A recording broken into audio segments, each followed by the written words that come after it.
Yo, what's going on, Donnies and Donuts, and welcome to another brand new episode of the Mobile DJ Mastery Podcast. Yes. Today's episode of the Mobile DJ Mastery Podcast, I have another amazing guest. I had the pleasure of working with this saxophonist not that long ago, and we had, listen, the event was sick, but when I was talking to her, she was telling me about some horror stories that she's experienced with working with other DJs. I said, what? When she's telling me these things, guys, I couldn't believe it. I had to tell her, no, you need to bring that to the pod, because I refuse to believe that there's DJs out there. But I think with me, it's difficult because I don't get to see a lot of DJs in action because I'm working while other DJs are working. But when I'm working with others, they get to see a lot of other DJs and they're telling me some of the things they're experiencing. So, guys, you need to hear this story because this is what you should not be doing when you are working with other saxophonists, other percussionists, other musicians. If you're working with other musicians while DJing, guys, you shouldn't be doing this. Make sure you stay around to hear this because it's going to be a major key and definitely something that we should be thinking about. So anyway, roll the intro and let's get into this one, broski.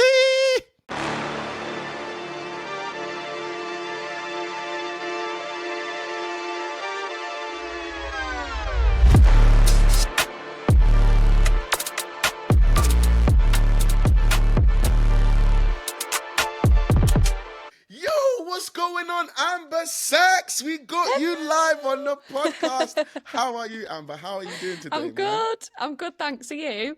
Yeah, I'm fantastic, man. Even better cool. Now we've got you on the actual podcast. So, we've got lots and lots of stuff I want to talk to you about, Amber, because I've been wanting to get a sax on the podcast for time, and we did have a bit of a brief conversation. So I was like, "Yep, this definitely. Let's stop talking. Let's hold it to the pod." So I wanna really get into all of that stuff. But before we get into that, I want to know a little bit. I want the listeners to know a little bit more about yourself. And before I go into it, one thing I want to say, guys, you see, Amber Sax, yeah, Amber Sax has this natural, organic, pure energy that the only way I can describe it is that she reminds me of the female version of me, I swear. And I remember when we met at Beth and Michael's wedding, it took me literally, and this is no, Amber, this is no word of a lie, within 45 seconds, I was like, I like her. And when I say like her, I mean really. I was like, yeah, this is gonna be. And then you was fanning. Do you remember when it was so hot in there? Yeah. It was so hot. Guys, we was in this barn, yeah? There was no aircon. Obviously, I'm jumping around. Amber's the same. She's there giving it Wellingtons. We are sweating buckets in this bloody Yeah, it was so funny. I remember because you had an assistant with you, and he was doing it, and then I was like, "Oh, give it to me. You can have a break." So I was doing it, and you looked over, and you're like, "What are you doing?" I was like, "I do my bit. I do my bit." Just keeping me cool. I do my bit. And it was so funny. People thought that you had hired me to literally just stand there and fan you. Do you know what, guys? Yeah, for all of those that's watching, I've got a little clip just to give you a video so you can see. So have a look at the screen. If you are listening, you might have to head over to YouTube or Spotify. But have a look at the screen. This is a clip of what this is what me and Amber was doing that day. Exactly what we're talking about.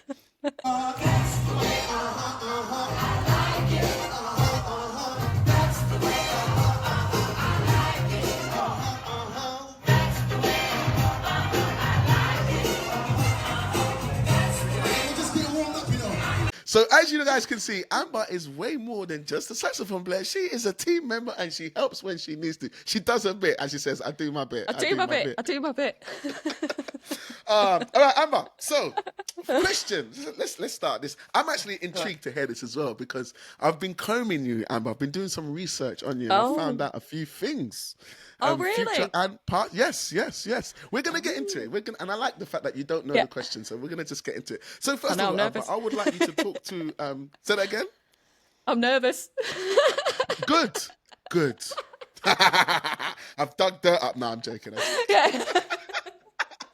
I'm like, Amber, so what happened in, what was that happened in 2012? Yeah, I've got a video. Let's play it, guys. You're like, oh my God, how did you get that? That's from school. No. It's all going to be good stuff. Yeah, but do you know what I want to know, Amber? What was your first inspiration into playing the sax? Like, because you've been playing the sax for years. Like, what's your inspiration into music and sax? How did you get into it? What brought you here? Well, so I started sax when I was 7. I can't really remember what it was. I think I just thought it was really cool. I asked my mum and dad when I got home, like, could I learn sax? And I just sort of picked it up quite quickly, I think. I really love doing it. Like, I love practicing it. And yeah, like, I picked up flute and clarinet like the year after as well. So on top of sax, I was also learning flute and clarinet because I don't know, I was just really drawn to it, like learning it, playing it. That's sort of how I got into it. I can't really remember because I was so young, but So young. yeah. So when you're talking about, because you said clarinet, and you said, was it more that you was into those types of instruments rather than guitars and drums and pianos? Because I'm guessing Yeah. being a musician, you're around all of that stuff, so you can almost gel onto anything. But it seems like you was really focused on using more of the sax and the clarinet, like the things that I don't know what to call. What would you call those instruments? Instruments called blowhorns, Woodwind. woodwind. I like Okay. blowhorns though. I think that sounds a bit more. It sounds more fitting. Yeah, it does, yeah. Okay, Blowhorns. so clearly, Amber, you had like this massive inspiration into the woodwinds types instruments. What was it that kept you there and didn't like go you onto different other instruments because you had all of those influences around you? Yeah, I mean, I think I was just so like drawn to sax, clarinet, and flute. And once I started getting better at them, like I had so much energy to give into that. I didn't have any time for anything else. So like guitar and drums are so cool. Like I think they're such cool instruments to know how to play. Um, but I think I already had enough on my plate with with sax, clarinet, and flute as well. And yeah, I mean, I just love the sound of them all. Like clarinet, I remember starting because I loved the sound of it so much. Sax, I started because it was cool. Flute, I actually started because it was mostly boys that played sax in the school. So I was like, I need to play something a bit girlier. But yeah, I just kept going with all three, and I really enjoyed learning them. Okay, so when you got older, let's go back to like this is when you was like 7, 10, and as you was growing up. When you got like into like the end of secondary school, was you still playing sax? Like, was you working? Like, have you always been playing sax? Like, sort of, how's your life transitioned into that? Yeah, so always played sax. When it came to choosing secondary schools, there was a teaching assistant at my primary school that said there's this music school in Manchester. I think you should audition for it, like this specialist music school where you train professionally to like, you know, either join an orchestra or become this amazing like classical soloist. So I mean, I auditioned. I'm from York originally, by the way, so yeah, my parents drove me to Manchester. I auditioned, and I got a scholarship to go. Okay. So it was like a once in a lifetime thing. I was only 11, but my parents were like, "No, you've got to go," and I was like, "Yeah, no, I do have to go." So I went there from 11 to 18 and trained Wow. profession. Yeah, yeah, Okay. yeah. Oh, so So that's like, whoa, 11 to 18. And does that mean, did your parents still live in York and then you was in Manchester? yeah, so I had to board there. So it's like boarding school. Wow, intense. Yeah, it was intense, but it was like the best like 7 years of my life. Like, you know, at that wedding we did together, you know, how I was pointing at that girl, I was like, she's my best friend. She also Yeah. went there and she played trumpet. Okay, I gotcha. She All doesn't right. she doesn't anymore, but yeah, they were such amazing years. I really loved going there, and it was um such a privilege to have that sort of education, definitely. And I think, you know, like if I hadn't have got the scholarship to go, like definitely wouldn't have been able to afford to go. So that's why I did go when I got it, because I was like, I'm never going to It's get an this opportunity opportunity. again. Yeah, Yeah. 100%, 100%. So looking after that, so now you've left that place 18. What was life looking like for Amber then? Was you already, if we think about like you're 18, you've left the college that you wanted to go to. What did you do? Did you go straight into sort of working? Did you go to playing within a band? Was you part of an orchestra? What was your next steps? So when I left that school, I then went to do a Bachelor of Classical Saxophone degree. at Royal Northern College of Music. So I did that for 4 years, but it was in my second year of uni that I decided I don't know where the money is in classical sax. Yeah. You know, the likelihood of me being able to join an orchestra, you know, I don't know what the options are. Like, if I asked you, I'm a classical saxophone player, what work can I get? What would you say? I would only say you could play with other orchestras because that's the only thing I've seen. Do you know, like it would Yeah, definitely yeah. be performance based or recording based, like as in you'll be recording with others, in as in a musician. That's the only thing I'd think of. You're actually right. Yeah. That's the only thing I could think of. Yeah, that's it. And it was going to be a really hard route to go down. But I mean, bearing this in mind, all this time, like I was training, I loved house music and like dance music. It was all I listened to. And I remember in my second year of uni, I saw this girl on Instagram doing this DJ sax thing, and I was like, that looks unreal. Like I would love to do that. That looks so good.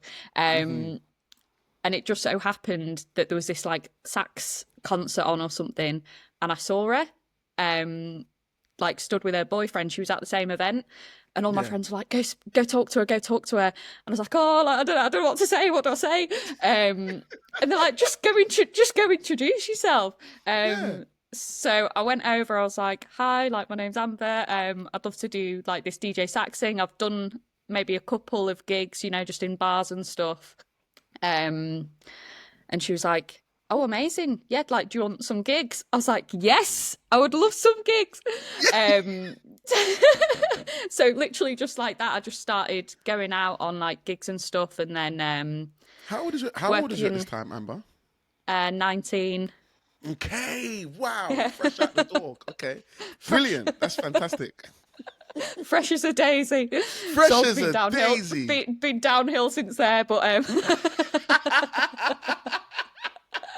like a raisin now. Yeah,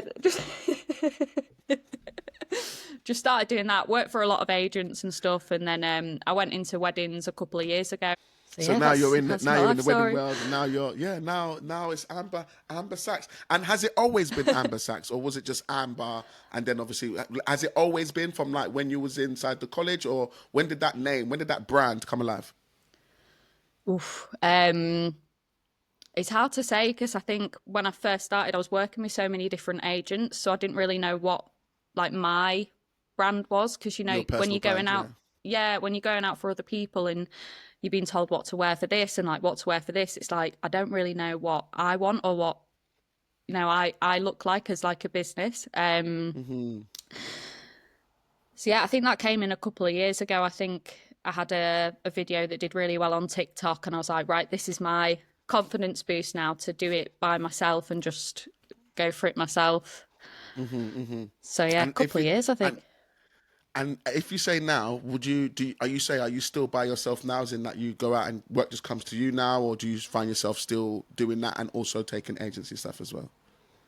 Mostly myself now. I don't mind taking an agency gig, like if it's, I don't know, on a date that I wasn't free or something, but it is like 99% all myself now, which is really, really nice.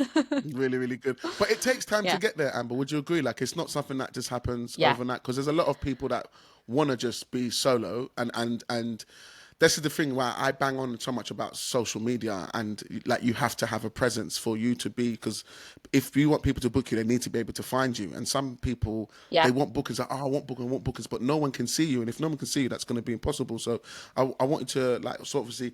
So you're saying that you're 99% now, just everything comes to you, and it's like your solo. People request you, you do your quotes, and then you go and work. But it's taken time for you to get there, right? How long would you say roughly? Yeah, definitely. I mean, it's only sort of been the past 2 years that it's fully been like self-sufficient. So you think I'm 26 now. I started when I was 19. Like, how many is that? 4 or 5 years. Yeah, yeah.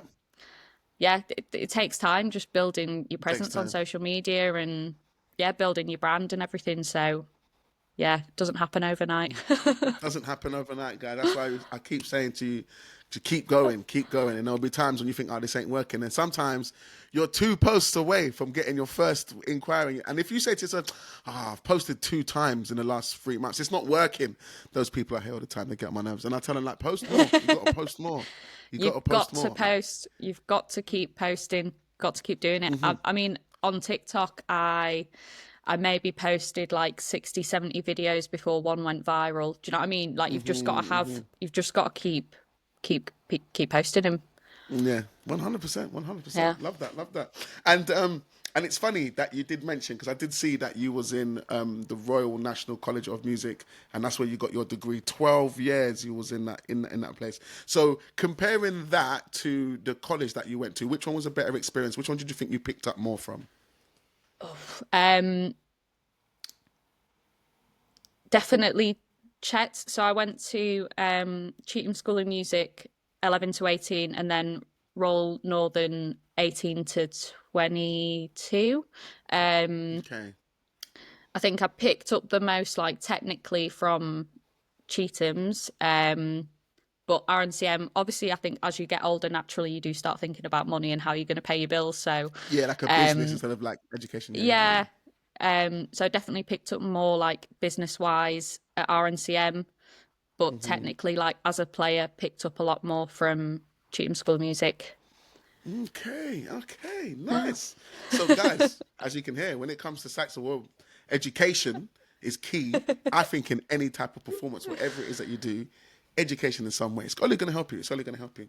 All right, so when I was 100%. going through your Instagram, Amber, there's one thing that you're doing that a lot of people in your position want to do. A lot of sax players, a lot of even percussionists would want to do. And you are playing for Creamfields this year, which is crazy. Is that the first time you've been booked for Creamfields? Yeah, first ever time. Insane, isn't Festival. it? That's crazy. Amber, that's wild, man. That's insane. You need to make sure you got your content out. There needs to be Is someone it? in this. I've got a content creator. Yeah, that needs to get maximized. Outfits, the whole shebang. Milk the cow, Amber. You crazy? Yeah, milk the cow. But in terms of that, because that's another thing that people see. Similar, if you think about you, Amber, way back when you saw that girl and said, "Oh my God, that would be cool." There's a chance that you've probably done it already with some of the videos, but with that video, it's going to go to some people that are going to look at that and be like, "Oh my God, she looks so cool. That looks so amazing."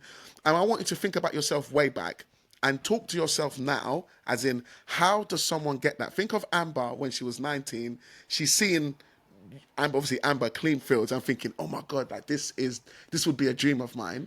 What advice would you give to little Amber now as the big Amber getting that gig? How did that gig come about? You've just got to keep going. Like, you've got to be really patient. I know it's hard. Like, when you see something, especially on Instagram, you know, like people are so bad for comparing themselves and thinking, oh, like I'd love to have that opportunity. I always think, like, if I haven't got an opportunity right now, it's because the time isn't right. Like, everyone is in their own path. There's so many gigs to go around. If it hasn't come to you, that means it's just not meant for you right now. Like, it will come, or you'll get something even better. So for me, this year I was potentially going to be playing at Ibiza Rocks. And I didn't get it. And I was like gutted. I was like, oh, like I absolutely when is this opportunity going to come again? When's it going to come? And then, damn. Yeah, and then literally a couple of days later, I got a text from someone saying, "Do you want to play at Creamfields?" And I was like, "This is weird how it happens." Like, yeah, if something doesn't happen, it means there's something better for you coming along. So it's like when one door closes, another one opens. Exactly, and it's so true. Like, sometimes I'll be sat around thinking, "Oh, I don't have a gig on this day," and then a couple of weeks later, like an inquiry will come through or something. Like, it's really weird how it happens. Yeah, it's like I see the same sort of thing. That's why I try to tell myself, you know, like that Bob Marley's tune, "Every little thing's gonna be all right." Yeah, because we worry, and that's the thing. Like I was saying about, sometimes you're 2 posts away from getting a gig, from getting a job, from getting signed, from getting wherever it is you're trying to go. And like I said, the only thing I can see, as all of us watching, listening, even us sitting here, Amber, our main thing is we live in a world where you can put yourself out there and people can see what you do. And if lots of people can see what you do, who knows the opportunity that can come from that. But if you stop posting, or you don't post, or you post minimally, you're just making it harder for those opportunities to be attracted to you. Would you agree? Yeah. Yeah, that's so true. So true. Yeah, I mean, you can't be annoyed if you're getting gigs if you're not posting. Yeah. Yeah. But there are some people that are like that. There's some people that's like, Oh, I I want know. bookings. Like, I want bookings. Like, can you help me get more bookings? I'm like, the first thing I do, and I get this DM a lot, and I click on their Yeah. page, and I think, bro, I'm like, what do you want? You basically just want to sit there, do nothing, and just say, I'm a DJ, where's the work?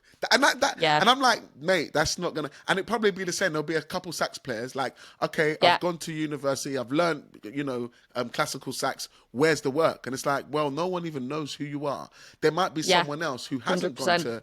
gone to. They haven't gone to learn any musical education. They've practiced in their house for 4 years on the sax, and now they're getting booked. Now you might say, oh, I'm better than that person. I've been trained. But it's like, no, that person puts content out in their house. Yeah. They've put themselves practicing. They put themselves 100%. learning themselves. They've went viral Yeah. a few times on TikTok and Instagram. Yeah. And now they're playing for these big brands. Do you know what I mean? With Yeah. no training. Zero training. 100%. That was a massive thing for me, like when I did build my brand like a couple of years ago, is just taking accountability. Like, you have to take accountability for the gigs you aren't getting through. It's not on anyone else. Nobody is going to give you things that you want. You have to take life by the balls yourself. 100%. No, straight up. Grab those cojones. Yeah? and go forth. Because if you don't, it's not going to happen. Woe is me. Yeah, That doesn't so pay the true. bills. That doesn't pay the No, bills. exactly. Yeah. So Amber, another question I've got for you, like, is you said it a bit earlier, like in your school days, but looking at the market now, especially with you've done brand work, brand launches, you've done smaller festivals, local ones, you've done weddings, you've done so much different things. Navigating through the world now as a saxophonist, do you find that being a female makes it a bit difficult, or do you find that it makes it easier? Like, looking at some of the other male saxophonists and where you are, what do you experience? Because I know if we're talking about female DJs, some female DJs still find the DJ world very male dominated, and they might find it hard to get through. What's your experience of that, being a female saxophone player? Yeah, I mean, there's obviously certain things on gigs that I maybe get said to me or whatever that wouldn't happen if I was a man. But I think in terms of like getting booked, I think it's a great thing that I am female. I do think people look at a female saxophonist and want to book it for their event because it's empowering. It's like girl power. So yeah, I mean, there maybe is that there are a lot of, like networks and stuff that are very lad orientated, like male dominated. Like in Manchester, there's a couple of networks of like DJs, sax players, percussionists, and stuff like that, and I'm sure it's the same sort of everywhere. And they're all sort of men. So if I wanted opportunities that those guys got, it'd be really hard for me to get in with the group. To get in there, yeah. Sort of get my foot in the door, but I don't mind so much. Like, I feel really lucky that I get books and everything, and I don't really think about being a girl or guy. Like, if I'm booked, I'm happy. Like, that's it. That's it. Yeah, you're not really focusing on it like that in that sense. No. In that sense. But there's something that you did mention there, which I want to explore. So you said there's some negative experiences that you've had being a female sax, maybe patrolling through crowds. Talk us through that. If we're once again thinking about a young female who hasn't thought about those things, because there's things that you experienced that you was learning when you was studying at the Royal National College of Music, that you didn't know that there's this part of the work as well, and these things happen. What have you experienced as a female, maybe on dance floors and things like that? Oh, God.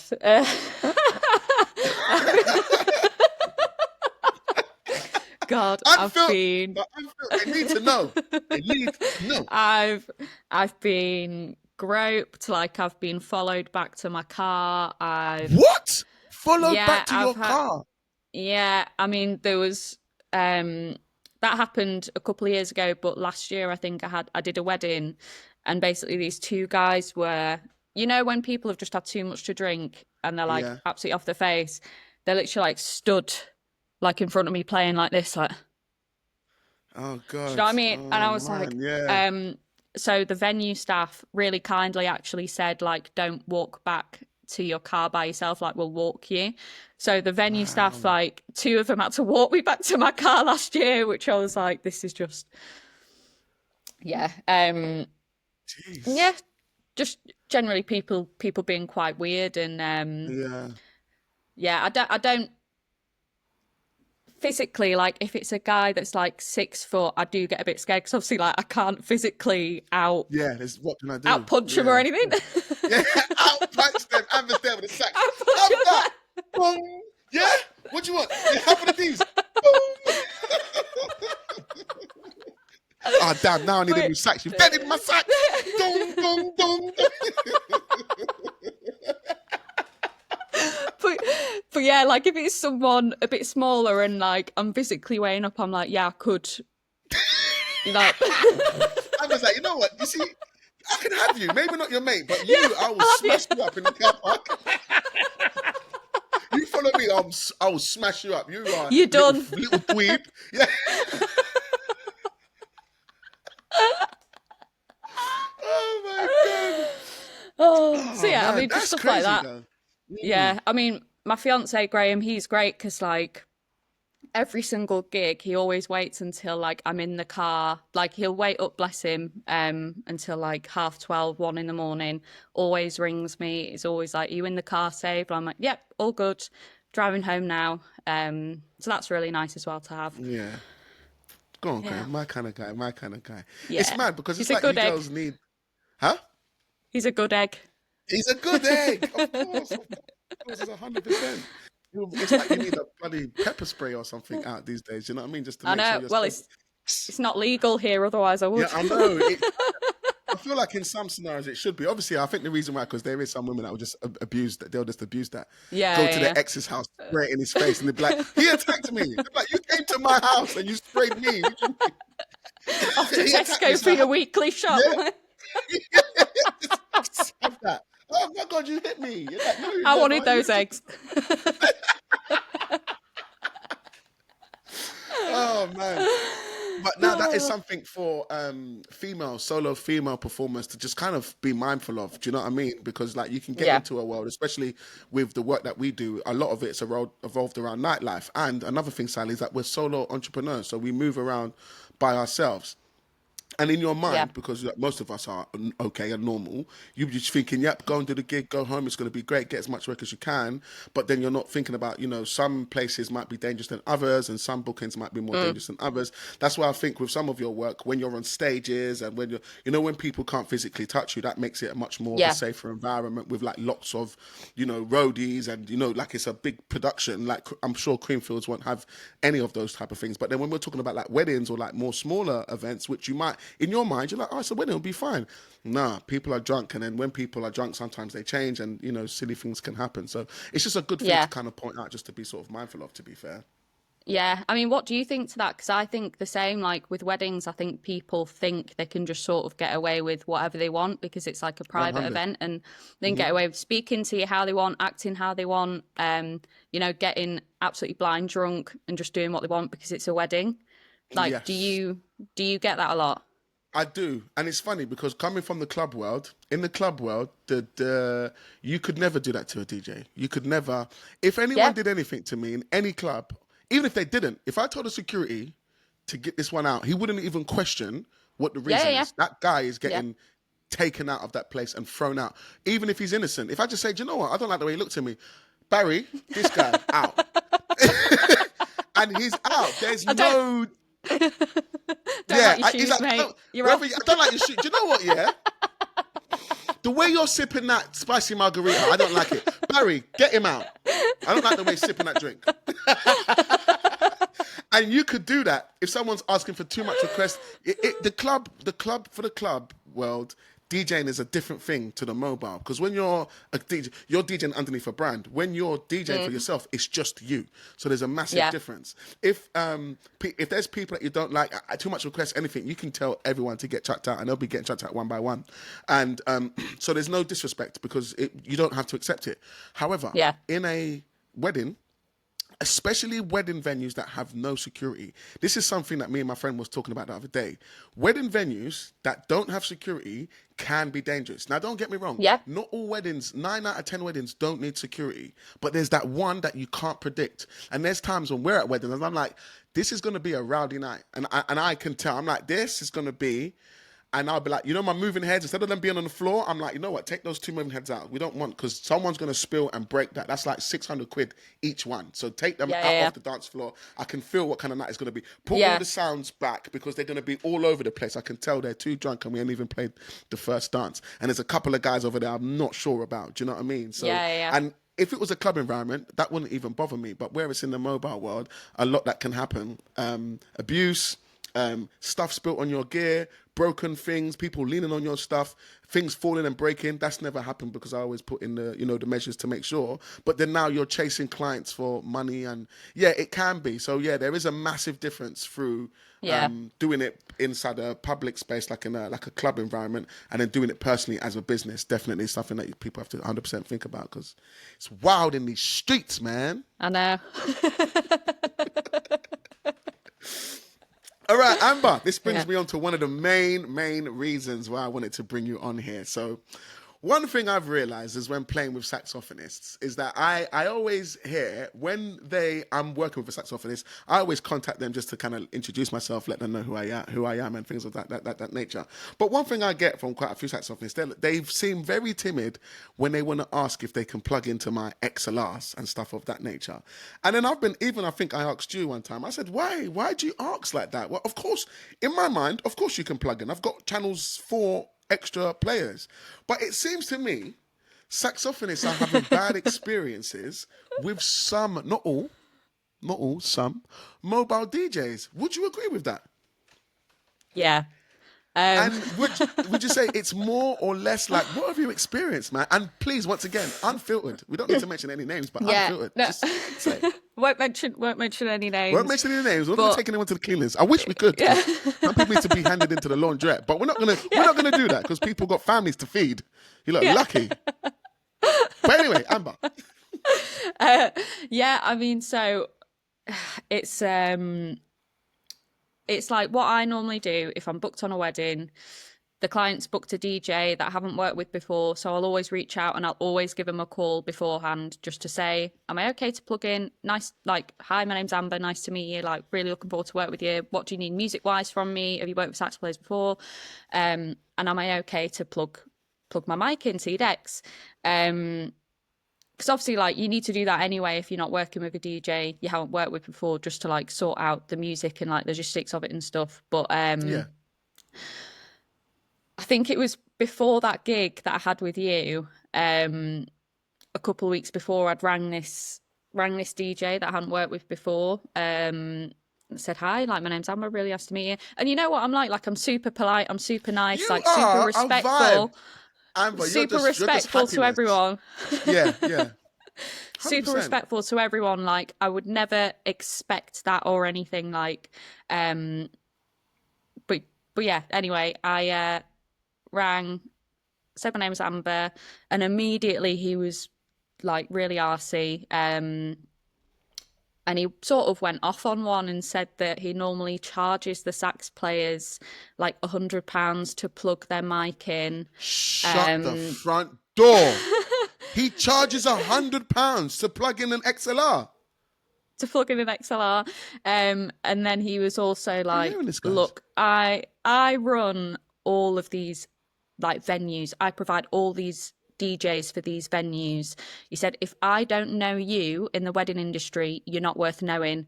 And I was like, where is this coming from? Because I was so nice on the phone, and I was like, you know, when you don't know what to say, because he was just so rude. I was like, and he's like, right, well, I'll let you off this once. And I was like, all right, okay. And then at the end of the phone call, you know what he said? He was like, but you know what? We actually do get a lot of inquiries for sax players. So if you want to forward me on your details, I can put you forward for some gigs. And I was like, you're right, bro. Nah, I'm not working with you, bruv. You've shown your hand. Yeah. Yeah, you've shown your hand, and you are you're a C next Tuesday, 1,000. So yeah, Yeah, you just yeah. but just stuff like that though. I mean, there is an element of it I do understand where us as sax players we are plugging into your equipment, but also like as a DJ you've got to think logistically, is it going to look good and is it going to make any sense for the sax player to bring their own equipment? That's the first thing. Like, no, of course it isn't. It's going to look stupid. What, you're going to have 2-3 sets of speakers at the front on top of the DJ's gear? No. And the second is that obviously I'm there to work with the DJ. Like, I'm not there to, like ruin anything the DJ's doing. I'm there to like add on to what the DJ's doing in a way, to make us both look good. Like, it's not all about 100%. me. It's not all about me. It's like about both of us. So yeah, that's been happening quite a lot recently.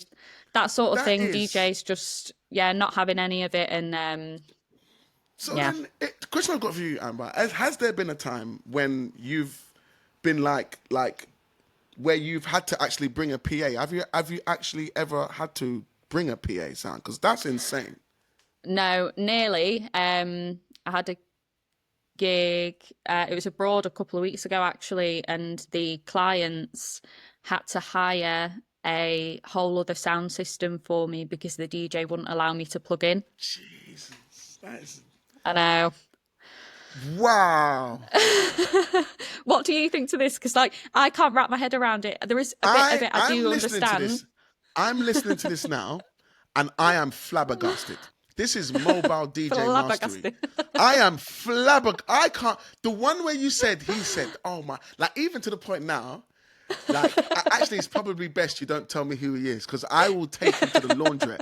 Because I know, I'll be like, if I don't know you as a DJ and you're talking about yourself like you're this, I hate the egos. Like those egos, you are nothing in this world. Like, you know what I mean? So don't like big. Wind your neck in. Yeah, like fully. You're nobody, bro. Like, I don't care. Oh. You're, and I don't say that because I feel I'm someone. No. I'm nobody. There's some people that when you get out your ego, you are an equal to everybody. As soon as you start doing this kind of stuff, this is where problems arise. I don't think I'm any extra than anyone else. This is the reason why I've got a podcast. No, me neither. And I'm sharing with people how to do things because it's worked for me. That is all I'm doing. I'm not here saying I'm the best and I know it all. No, I'm just saying, look, these are the things I've experienced. These are the people I'd like to talk to. And there's lots of knowledge that we can give out here. So it's not the big I am. But when I hear those ego-driven people, I call that, I'm going to say it straight. It's called small dick energy. That's exactly what it is. If you have a small whinger, you have to do other things to give yourself that like, oh, I might not be able to please my missus, but I can feel big when I'm talking to saxophonists and telling them, I know everyone. If I don't know you. Oh my God. Small dick energy. It happens so much though, that like just that what you were saying, like I do this and I do that, like it happens so much where they'll start like reeling off like all of these things they've done. And it's like, I never asked them like, oh, I always listen. Oh, that's amazing. Like, that's so good. That's great. And wow. But like, I would never do that. Like, I would never start reeling off to someone all these things I've done and like got or anything. So yeah, it's really weird. It says a lot about the person. It says a lot. If someone's got to do that, they feel they need to validate themselves. And even when someone's doing it, in my mind, I'm just like, this person feels they need to validate themselves to me. And they don't understand that I see myself as same as them. I don't see myself better or worse. Yeah. I can learn something from you. You can learn something from me. Do you know what I mean? And there's no need for that. And and like, I'm so careful not to, like, I don't have like an ego or anything like that anyway. Like, I don't have an ounce of arrogance, especially when I'm speaking to someone new or anything like that. So I'm always like, have I triggered them in some way, or are they not used to speaking to like women that also do this job? So I don't really know what it is, but it's weird. I find that horrific. And like I said, with mobile DJ mastery, one of the main things I like to promote is how we can be the best at what we do. And doing things like that is not that. The way I see it, DJs, if if you're a DJ, because I know, yeah, this is what pisses me off. I know there's someone listening that's done that. I know.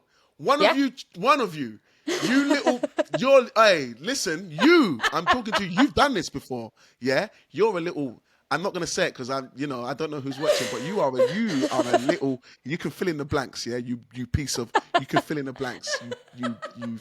Yeah?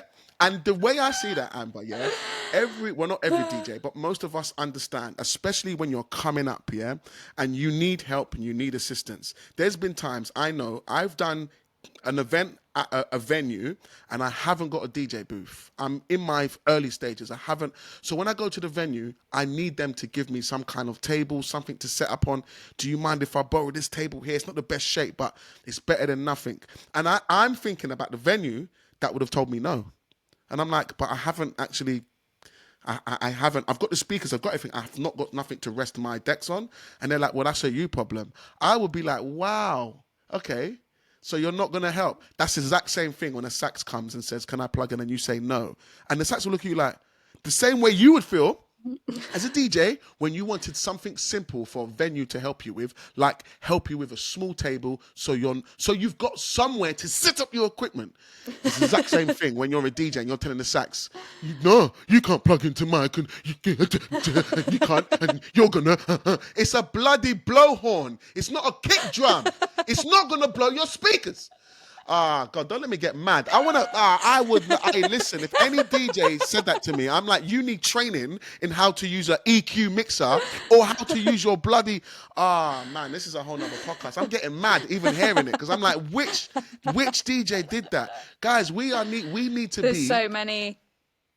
Nah, that's terrible. If anyone disagrees with me, I beg you come in the comments, please. And don't get me wrong, I'm talking with passion now. We will have a civilized conversation, and I won't take you to the laundrettes. But I just want you to understand, that's why I'm trying to give people that theory of how we've all, as DJs, experienced when we need something small that can really help our performance, and someone has told us no. And we're like, this doesn't make any sense. It's the same like if you went to a venue and you're like, can I get a lemonade? And they said, yeah, $3.50, please. And you're like, what? I want a lemonade. It's because I'm working over there and I'm parched. And the venue told you $3.50. Do you see the way you feel? That's exactly where you made the sax feel. So if you're out there doing that and that's happening to you, I call that karma. If you're out there and you're telling people, nah, you can't plug in, you can't do that, and you're not getting booked, it's called karma. Network. If you talk to other saxophonists and treat them well, they could probably get you more bookings, 100%. 100%. But I think that narrative, for me, it's not. Unless someone can tell me, oh, there was this one time I played with a sax and they blew my speaker. That would never happen with the type of instrument a sax is and the frequencies that it blows out. It's impossible. Even if you blew heard that. Yeah, what, I've heard that loads of speaker? times. Yeah, as like an excuse, like, no, we had a sax player once and it blew the speaker. It's impossible. It's impossible.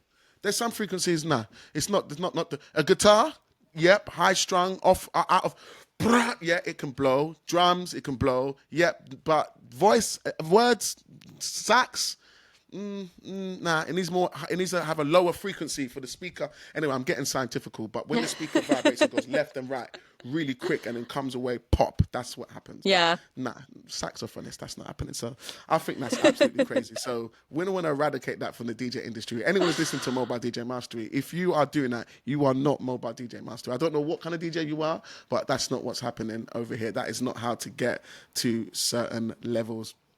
But yeah, that's insane. But at the same time, have you had great experiences with DJs as well? Oh my gosh, yeah, so many. So this is the thing, like, obviously when this has happened a couple of times, I've been thinking, should I put it in my contract that I can't work with a DJ unless I know them or unless I've worked with them before? Well, then if I do that, then I wouldn't get to meet people like you. Like, if I hadn't have done that, then I wouldn't have, met you, who's an amazing DJ, and like some other really amazing DJs as well. So yeah, it's not fair because like part of me gets really anxious to ring, but then the other part, like when it's a really good DJ, I'm like relieved, like it is such a weight off my shoulders. Like I'm literally like, oh, but it shouldn't be like that. Like it should just be like that. I'm just excited. Like, Yeah, it should be to like play that. with another But DJ and have a different vibe, yeah, a different energy. There's going to be yeah, yeah, output, yeah. like more about the excitement instead of like the fear of like, oh my God, is he going to be, you know what I mean, a bit, is going to be a bit unhelpful. I'm going to use that word instead. It's Yeah. going to be about unhelpful. I've got on there my own PA, and yeah, that's the wildest stuff. But at the same time, there are a lot of good DJs out there and DJs that understand There that, are. Yeah. you know, when we are working in this world, whether you're DJ, saxophonist, vocalist, we work together. Believe it or not, guys, we're an invisible team, and the clients don't see that we clash, and we shouldn't, because that's the clients don't see it because we shouldn't. DJs work with Yeah. saxophonists, DJs work with percussionists, DJs can work with vocalists, saxophonists can work with guitar players, singers. Like, we are all musicians. We all play with music, so there should always be able to find a middle ground. Instead of you saying no, I don't, or that's not how it works. Think of a way. How can I think? Okay, I don't want them to plug in. Maybe it means, can they plug into one of your speakers instead of your whole setup? There's different ways of doing things. If you haven't got a mixer, that might be a good idea. Having those conversations before, and also the main thing is being helpful. Don't be a see you next Tuesday, guys. See you next Tuesdays don't get anywhere. Don't be a dick. They don't get nowhere. Dicks. Bad news travels fast. If you want to be a dick and not get booked, continue being a dick, and you'll see your bookings will steep. And even more so, people talk bad about you. If someone comes to me and tells me about a DJ, like, I'm going to talk to Amber after this recording, and I'm going to find out who that DJ is, because that's terrible. I need to know. I'm like, I got a scratch, and I'm like, what he said to you, Amber? Like, oh my God, if I don't, I'm like, those people need to get out of the game. That's not what we're here for. If you want to do an ego thing, become David Guetta. If you want to do ego, become a superstar DJ. And I guarantee you will not get there, because those egos you will never get there like that. But anyway, Amber, we are going to get ready to close this pod. But before we go, there's a question I believe you had for myself that you wanted to ask. Am I correct? Yeah, so I was going to ask, obviously you're a dad, aren't you? You've got a couple of kids. Yes. Yeah. So, I mean, me and my fiance have just got engaged, obviously going to get married. Congratulations. And we're just like, it's more me, not as much Graham, but I'm just thinking, like, in 5-6 years time, when we're thinking of having kids, how am I gonna manage that with my gigging and stuff? Like, how do you manage it when, like, your kids are getting up early and you've come in from a gig at like 2-3 in the morning, and then the kids are up at 6:30? Yeah, Yeah. Okay, so I would say with myself, I'm not going to say this is with myself. I will still. There's times when I will still get up, depending on what's going on. So, and I don't think, if you was a single parent, I don't think it would be possible. Like, so obviously me and Lucy, we make sure we've got a calendar. So a calendar is important. She knows when the bookings are. And so sometimes when she's away and a booking will come in, I'll take the booking. So now both of us are off. So then that's when family members have to come in. So my sisters come through, my mum comes through to stay with the kids. I will say, it actually would be really interesting to find out what the female entrepreneurs are doing, because generally you would be doing most of the childcare, depending on what your partner does for work. So if your partner is free on the weekends and the times that you will be gigging, then he will be the one being at home with the children. So similar. So when my missus, she's in the city, but in the weekends and in the evenings when I'm out, that's when she's home. So it kind of works with that. And then there'll be times that I come home like 2-3 o'clock, and then I won't wake up with the kids at like 6. Lucy will, because she's probably gone to bed at a reasonable time of 10, and I'll come in at like 2-3, and then I might wake up, instead of waking up at 6:30, I wake up at 8:30, maybe 9 o'clock, and then we're all doing family stuff. The one thing that I think makes it difficult is when you've got back-to-back gigs. So when you've got back-to-back gigs, you find yourself, not only are you away, but when you're home, you're doing planning or some kind of preparation or meetings. And then sometimes you find yourself working. Then the next day, the sons are like, yeah, Daddy, can you play today? And I'm like, no. And I shoot off and I come again in the AM. Then the next day, same thing. All right, Daddy's here today. No, Daddy's gone. And it's in summertime. So right now we're in summer and they're off school. And summertimes when we are most working, like you got Creamfields, you got weddings, you got bride launches, you got all these different things, summer parties, corporate parties, birthday parties, all these different things that are happening. So then you find yourself in the peak time being away from your kids much more than maybe you would like to be. I would say that's what makes it difficult, especially when there's going to come a time, Amber, one day you're going to be going to work, right? Going to go and earn the crust, yeah, to make sure that your kids are nice. And one of your kids or your first child, whichever one, is going to say to you, Mummy, don't go. Oh, no. That I won't be able line, to do it. that line makes me sometimes want to cancel gigs on the day. On the day. Just say to them, you know what? I'm going to give you a full refund. I know I'm supposed to be there in 3 hours, but I'm not doing it. Here's a full refund.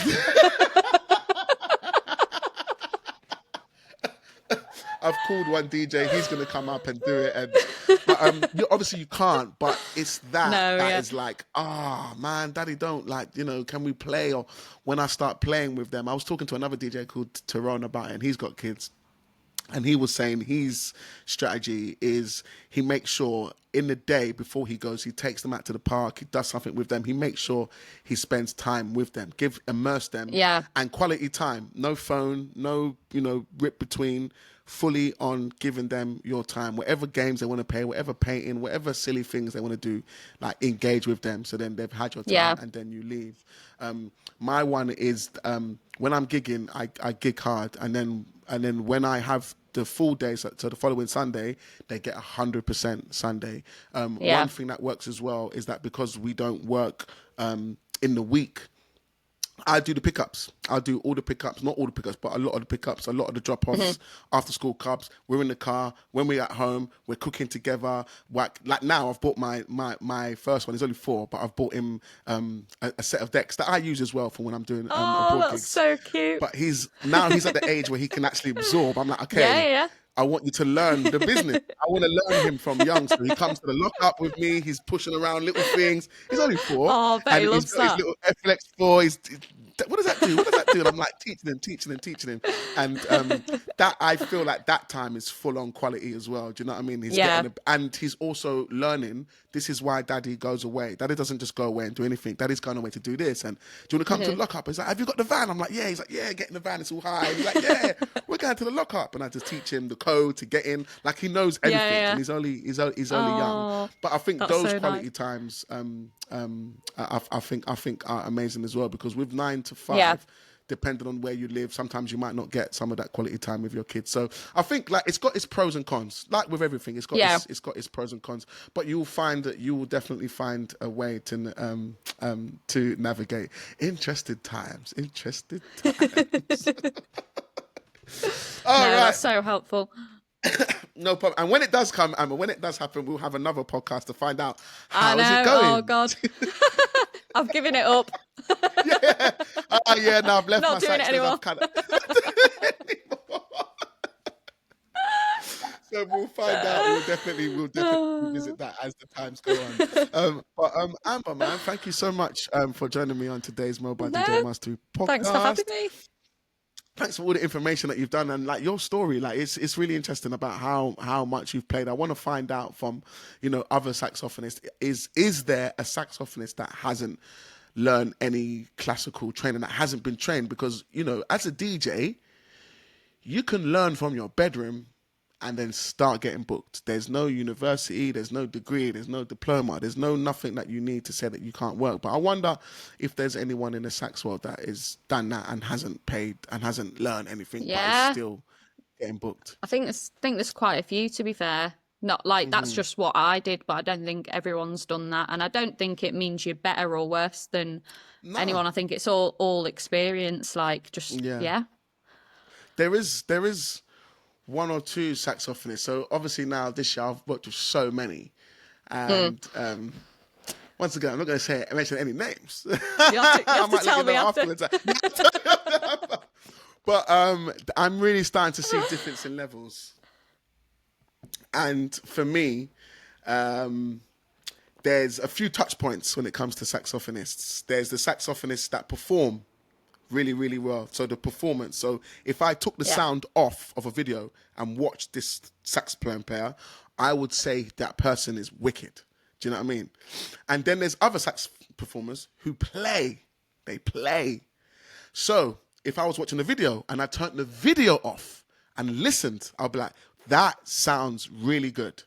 Now, there's some saxophonists that can do both. So they can perform and they can play. So visually, it looks good. And take the visuals away and it still sounds good. But there's some saxophonists that look good, but they don't sound good. Yeah. And I'll be DJing and I'll be like, oh, every now and then my face. And that's only because something sounds wrong. It's like if a DJ's clanging. Like I can imagine you behind the decks just like... Yeah. What's that?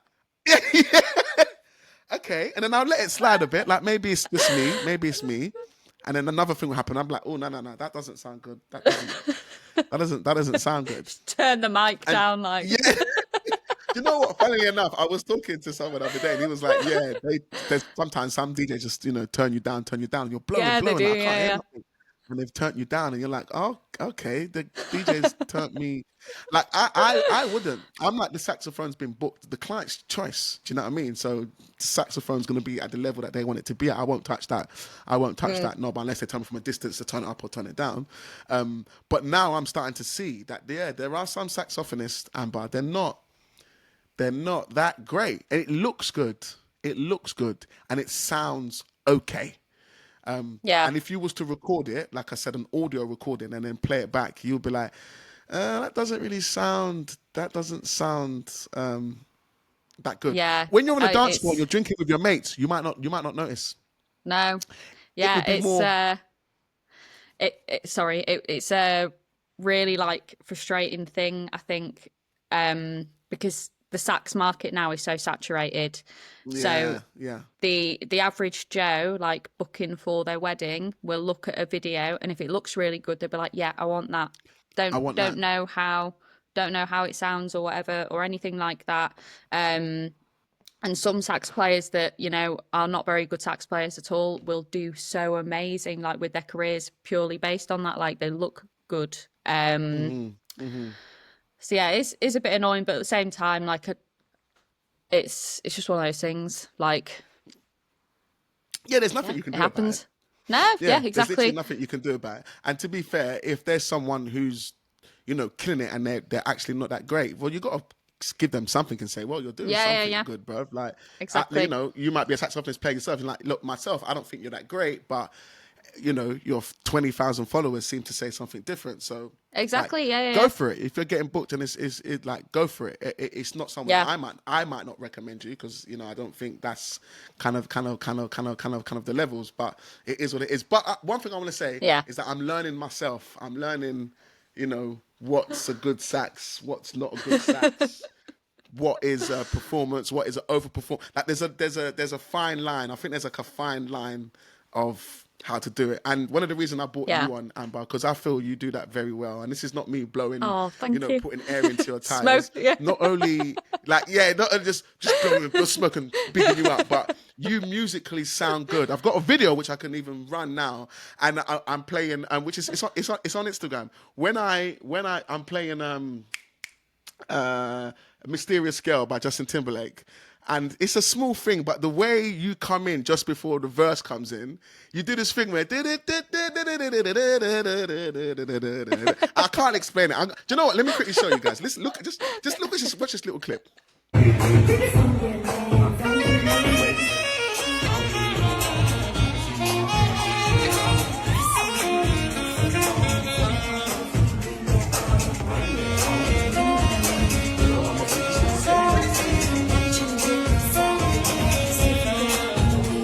And what I love about what you did, there's just a little flow. There's just a little, and I'm like, music, man. This is. Oh, thank you. Yeah. And you perform. Your hands in the crowd. You're there. You're not like, you do it really well. So big up you, Amber. That's what I think anyway. Oh, big up thanks. You do it really well as well. And together, we are sick. That's why, Amber, when you're ready, I keep telling you, move down south. When you have the kids, move down south. Yeah. If you haven't got childcare, you can drop the kids here and we can go out and smash gigs. Because that's That's what we need to do. That's what we need to do. Oh man, That'll be so funny. that would be the best. That would be the best. But anyway, I'm going to let you go. This has been a amazing episode. Thank you so much for your Thank you time. for having me. Before we go, if there's anything you want to say to the peoples before we shoot, is there anything you want to quickly say? It could be anything. No. Thank you for watching. Oh no, I know. Okay. Post on social media. Keep posting. That's what I'd say. If you're a sax player, you're not getting gigs, just keep posting on social media. Keep posting. And There we you've go. heard it first. You've heard it here first from Amber Sachs, guys. Amber has come a long way. She's 99% solo. She doesn't rely on anyone else to get her bookings. And you can obviously do that too. But posting is something that will definitely help you. Be visible. People can't see you if you're not posting yourself up. That's just the world that we live in nowadays. Even if you're getting recommendations, people will still look. If someone's going to recommend you, they're still going to come and look and see what you're doing. And if there's nothing there, it's going to go to the other person who's great on social media, but terrible at playing. Now, don't let that person beat you, but they will if you're not doing the right things. And on that note, I'm going to say, guys, if you want to check out some of Amber Sachs's videos, I have left all of her links in the description. Definitely go and have a look at her stuff. I think she's absolutely amazing. But one of the most special things I think about Amber is her vibe. Her vibe is contagious. It's similar to what I say. That's why I was saying to you earlier, Amber, we're like Avengers. And then when you see another Avenger, you're like, there's another one. Da, da, da. So that's why, we work together so well. But definitely go and have a look at some of Amber's stuff. Give her a follow. If you've got any questions you would want to shoot her or anything like that, because remember, Amber was probably, if you're a new saxophone player, she was just like you once, as you heard about a story. So I'm sure she might be able to give you a tip or a trick or something just to help you along the way. Anyway, guys, I hope you've enjoyed this episode of the Mobile DJ Mastery. Make sure you subscribe wherever you're listening to this. Like, follow, all those good things. Tell a good friend to go and tell a good friend. Share it with another saxophone player. And DJs, man, don't be a dick. Make sure you help the other musicians that need your help. It's only going to help you. People are going to talk about you. Be good, and good things happen to good people. So on that note, I'm going to love you and leave you. Catch you same time, same place next week on the Mobile DJ Masteries. Cheers!